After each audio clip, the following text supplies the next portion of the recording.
So hi everyone, Devendra here and welcome back to our YouTube channel Campus Circuit. आज की video में हमने first year PPS जिसका subject code है BCS 101 and 201 के 2 मार्क्स के ऑल इंपॉर्टेंट क्वेश्चन डिस्कस किए। यहाँ पर हमने 20 क्वेश्चन डिस्कस किए हैं। अगर आप इतने कर लेते हैं तो इतना तो मैं कहता हूँ कि मिनिमम आपके 5 क्वेश्चन जरूर बन जाएंगे। और अगर आपका लक अच्छा रहा तो साथ के साथ जो मतलब शॉर्ट क्वेश्चन सेक्शन ए में आते हैं वो आपके यहाँ से कवर हो जाएंगे। ओके,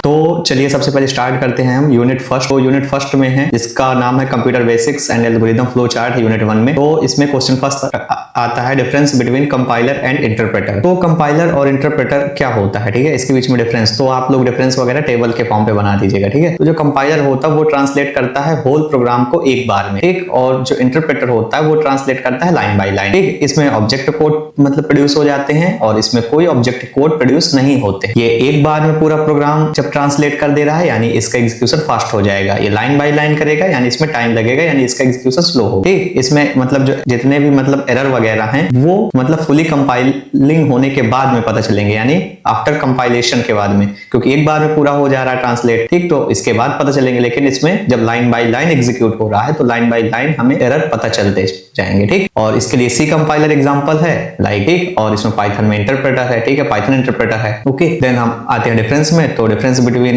एल्गोरिथम एंड प्रोग्राम, ठीक। तो एल्गोरिथम क्या होता है? एल्गोरिथम होता है step by step procedure to solve problem. किसी भी प्रॉब्लम को सॉल्व करने के लिए स्टेप बाय स्टेप जो मतलब प्रोसीजर हम फॉलो करते हैं उसी को कहते हैं एल्गोरिथम, ठीक। और जो मतलब प्रोग्राम होता है वो क्या होता है? इंप्लीमेंटेशन ऑफ एल्गोरिथम, ठीक। जो हम पहले एल्गोरिथम बना लिए हैं उसी को इंप्लीमेंटेशन करेंगे किसी भी मतलब प्रोग्रामिंग लैंग्वेज का यूज करके, ठीक। इसमें लैंग्वेज इंडिपेंडेंट होता है, मतलब कोई लैंग्वेज जरूरी नहीं होता किस लैंग्वेज में करो। इसमें जो है तो लैंग्वेज डिपेंडेंट होगा, यानी हम किसी प्रॉब्लम को जो इंप्लीमेंट कर रहे हैं मतलब सॉल्यूशन को किसी मतलब एल्गोरिथम को इंप्लीमेंट कर रहे हैं, किस लिए? मतलब प्रॉब्लम सॉल्व करने के लिए। तो वो किसी लैंग्वेज में ही करेंगे, ठीक।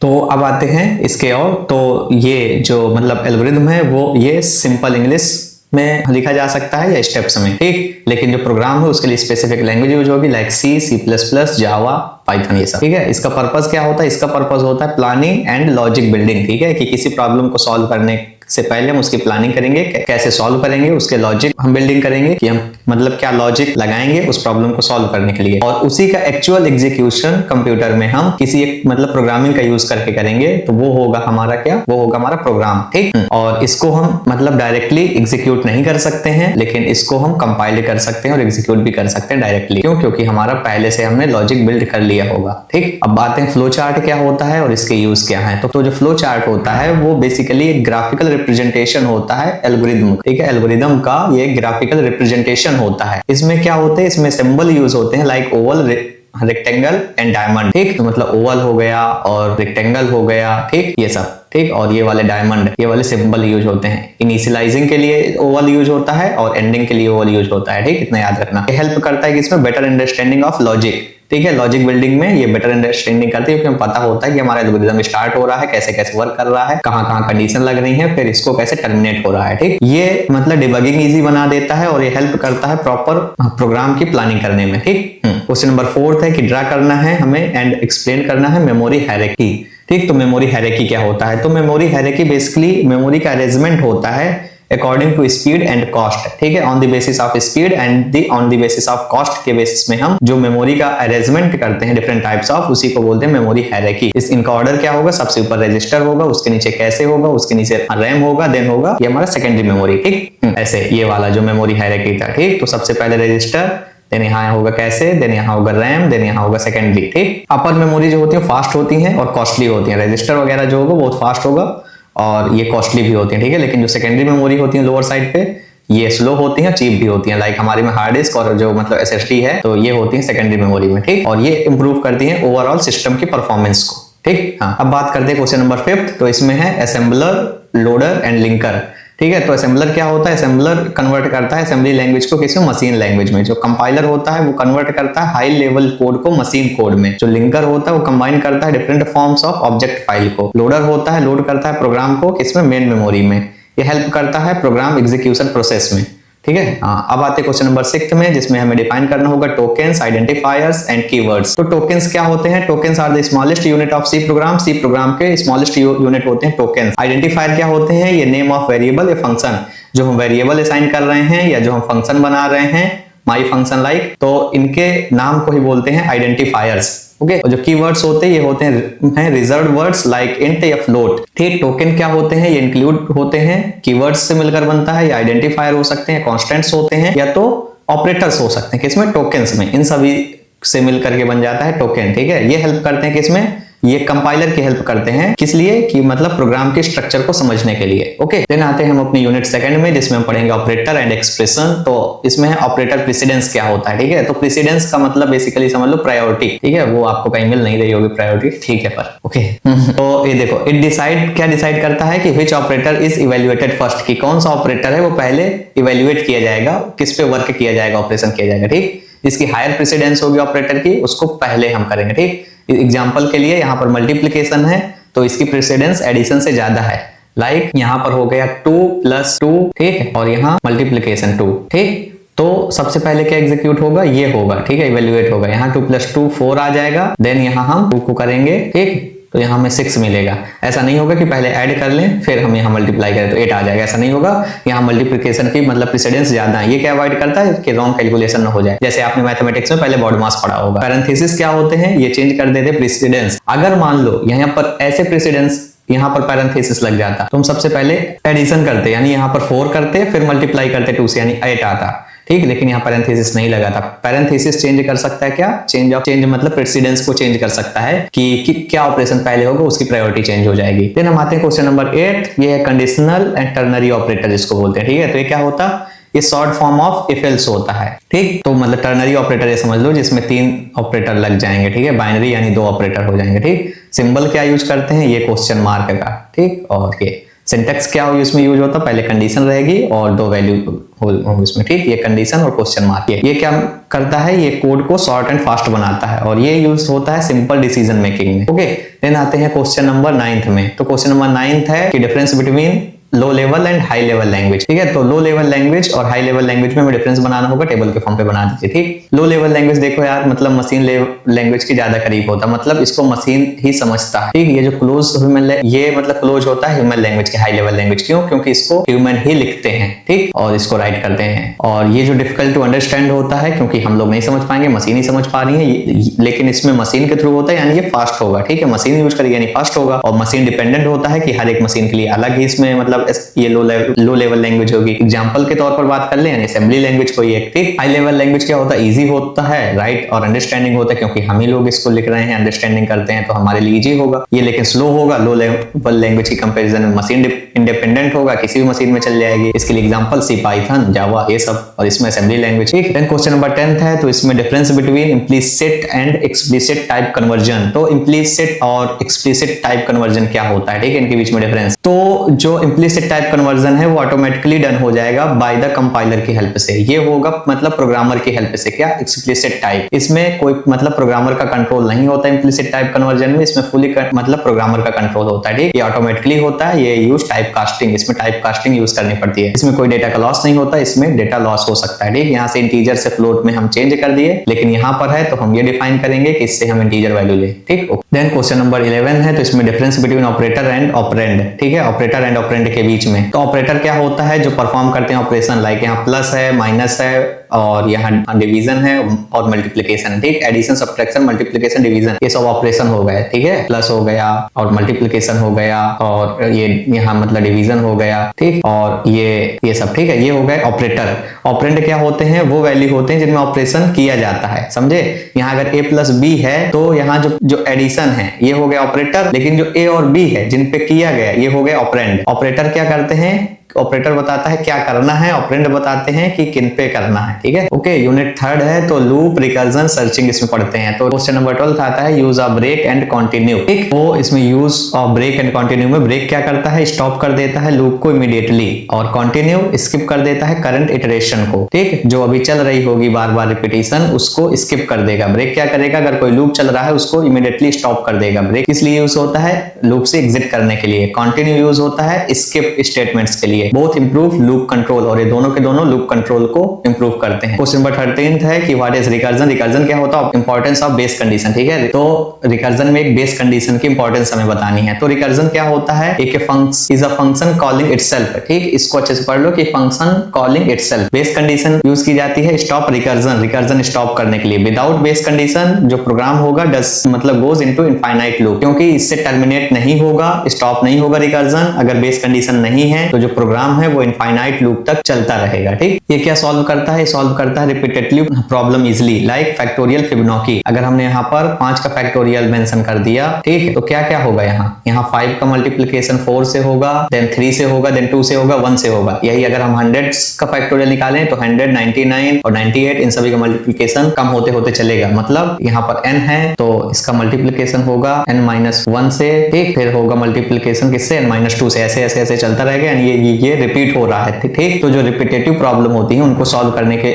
उनको ये इजिली सॉल्व कर देता है, क्या? रिकर्जन, ठीक है, जो क्या होता है? Function calling itself. Then question number 14, तो इसमें time complexity of bubble sort and selection sort की बतानी है। तो बेस्ट केस में बिग O होता है किसका? बबल सॉर्ट का। एवरेज केस में क्या होता है? बिग O n स्क्वायर, ठीक। फर्स्ट केस में क्या होता है? Big O n square. It use to किसमें होता है? नेस्टेड लूप में यूज होते हैं, used for small data. Small data के लिए ही बबल सॉर्ट और सिलेक्शन सॉर्ट काम में आते हैं, ठीक है, यूज किए जाते हैं। देन आते हैं क्वेश्चन नंबर 15 में। तो कंपेयर करना है linear search and binary search, ठीक। तो लीनियर सर्च क्या होता है? लीनियर सर्च एक सीक्वेंशियल सर्च होता है। बाइनरी सर्च क्या होता है? Work on sorted array only, ठीक। लीनियर सर्च मान लो यहाँ पर एरे है, इसमें एलिमेंट्स हैं, ठीक है, तो पहले ये एलिमेंट चेक होगा, ये होगा, ये होगा। मान लो हमें यही वाला ढूंढना था तो ये फाउंड हो जाएगा, तो ये डिस्प्ले कर देगा। अगर मान लो लास्ट एलिमेंट तक में यहाँ तक में हमें नहीं मिला तो फिर नॉट फाउंड करेगा डिस्प्ले, ठीक। ये होगा लीनियर। बाइनरी सर्च में क्या होता है? जो हमारी एरे है उसको हम पहले पार्टीशन कर देंगे मिड में, ठीक है, इधर में और इधर में। अब यहाँ पर सॉर्टेड एरे में अब हम कंपेरिजन करेंगे, ठीक। तो और कंपेरिजन कर करके चेक करेंगे, ठीक है। तो ये होता है बाइनरी सर्च। और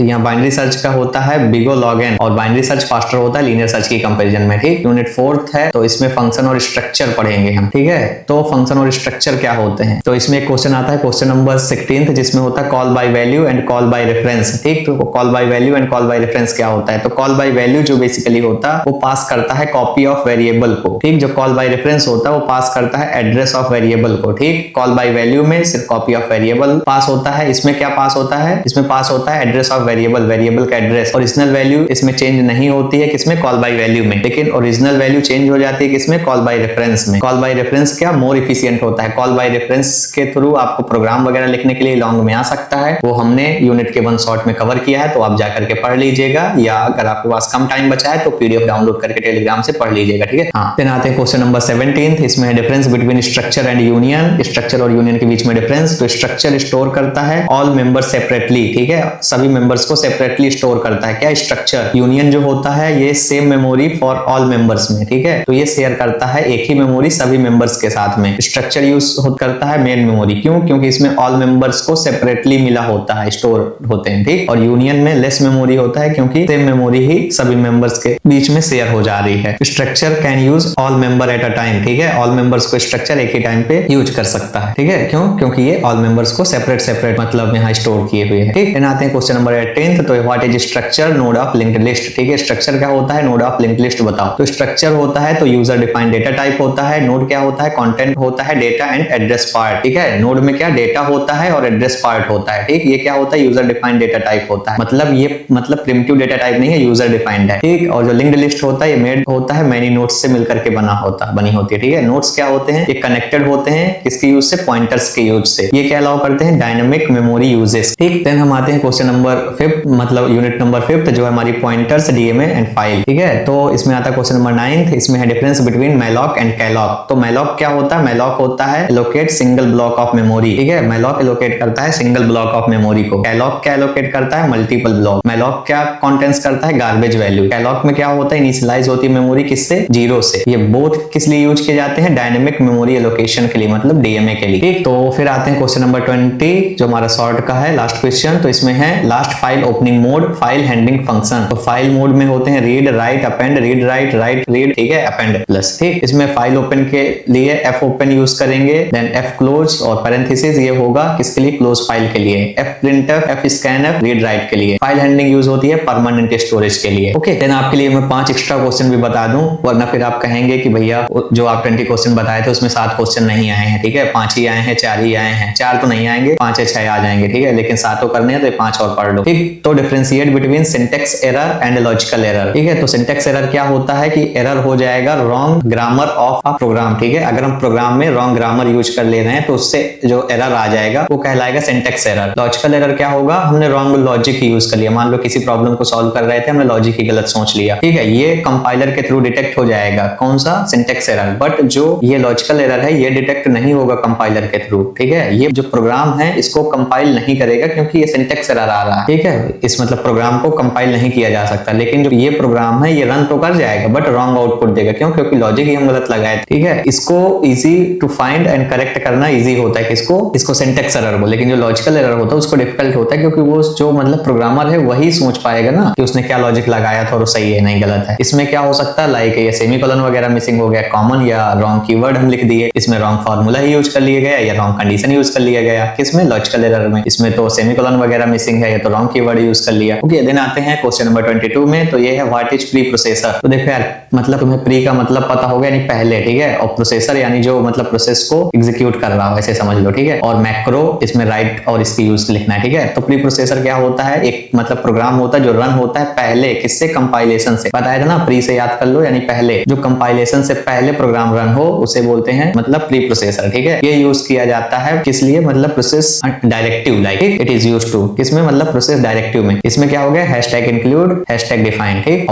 और मैक्रो क्या होता है, मैक्रो नेम होते हैं जो रिप्रेजेंट करते हैं वैल्यू और एक्सप्रेशन को, ठीक है। ये नेम होते हैं क्या, जो रिप्रेजेंट करते हैं वैल्यू को या एक्सप्रेशन को। देन ये क्या हेल्प करते हैं, कोड की रीयूजेबिलिटी एंड फास्टर एग्जीक्यूशन में हेल्प करते हैं। एग्जांपल के लिए हैशटैग डिफाइन कर दिया हमने, पाई इसकी वैल्यू है 3.14। ओके, देन आते हैं हम क्वेश्चन नंबर 23 में। तो क्वेश्चन नंबर 23 है differentiate between while loop and do while loop, ठीक है। While loop and do while loop के बीच में डिफरेंस टेबल बना देते हैं। पहले हमारी कंडीशन क्या होगी, तो कंडीशन चेकिंग इसमें चेक किया जाता है बिफोर लूप बॉडी, इसमें चेक किया जाता है आफ्टर लूप बॉडी, ठीक। डू व्हाइल लूप में ये एक भी बार नहीं एग्जीक्यूट हो सकता है, यानी 0 टाइम्स एग्जीक्यूट हो सकता है, लेकिन इसको एटलीस्ट एक बार चलना पड़ेगा, किसको, डू व्हाइल लूप को। इसमें व्हाइल लगेगा, देन कंडीशन लगेगा, इसमें पहले डू देन व्हाइल कंडीशन, और इसमें सेमीकोलन है, ठीक है। यहाँ when execution depends on condition, इसमें क्या है, एग्जीक्यूशन कंडीशन पर डिपेंड है। इसमें when at least 1 execution is needed, लेकिन इसमें एटलीस्ट एक एग्जीक्यूशन नीडेड होता है, ठीक, क्योंकि इसमें डू लगा हुआ है, ठीक है ना। हाँ, इसमें ऐसा नहीं है 0 भी एग्जीक्यूशन है, ठीक है, कि हो सकते हैं। इसमें कोई सेमीकोलन नहीं है लास्ट में, यहाँ देखो नहीं लगा ना, लेकिन यहाँ पर सेमीकोलन लगा हुआ, ठीक। यहाँ देखो ये, ठीक, किसमें, डू व्हाइल लूप में, और व्हाइल लूप में नहीं है जरूरी, उसमें होता ही नहीं है, ठीक। क्वेश्चन नंबर 24 आते हैं, what is pointer. Pointer arithmetic क्या होता है, पॉइंटर क्या होता है, इज अ वेरिएबल है जो स्टोर करता है एड्रेस ऑफ अनदर वेरिएबल को, ठीक है। पॉइंटर हेल्प करता है किसमें, dynamic memory and function call by reference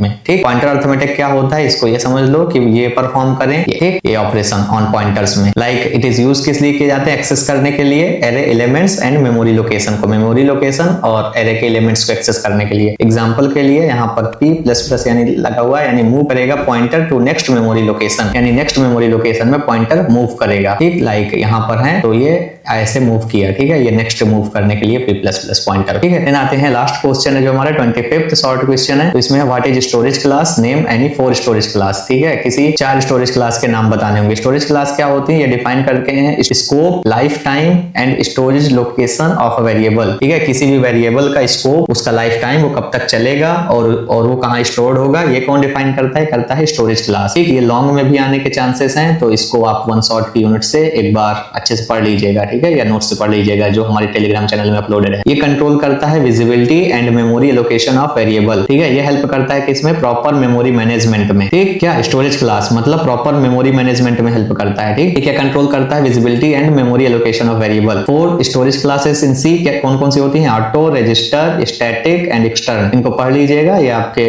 answer frame करने में हेल्प करेंगे, ठीक। तो आज के इस वीडियो में हमने 2 मार्क्स के ऑल इंपॉर्टेंट शॉर्ट क्वेश्चन हमने कवर कर लिए हैं जो कि सेक्शन ए में पूछे जाते हैं, ठीक है। अगर आप इतना कर लेते हैं तो आपके 6 से 7 क्वेश्चन आराम से बन जाएंगे जो कि सेक्शन ए में आते हैं, ठीक है। और हो सकता है 7 के 7 भी बन जाए और इसी से लॉन्ग क्वेश्चन भी आपके फ्रेम हो जाए। तो आपने यहाँ हेडिंग वगैरह मेन पॉइंट पढ़ लिए हैं, तो उससे आप इजिली लॉन्ग क्वेश्चन भी फ्रेम कर पाएंगे। ओके, हम लोग ट्राई करते हैं कि यूनिट 5 का भी इंपॉर्टेंट क्वेश्चन का 1 शॉट अपलोड कर दें। ओके, तो बने रहिएगा हमारे साथ इस चैनल में और अपने बैचमेट्स के साथ भी इस वीडियो को शेयर कर दीजिएगा ताकि वो लोग भी कम टाइम में अच्छा पढ़ के अच्छे मार्क्स ला सकें। ओके, तो चलिए अब मिलते हैं नेक्स्ट वीडियो में, तब तक के लिए बाय बाय।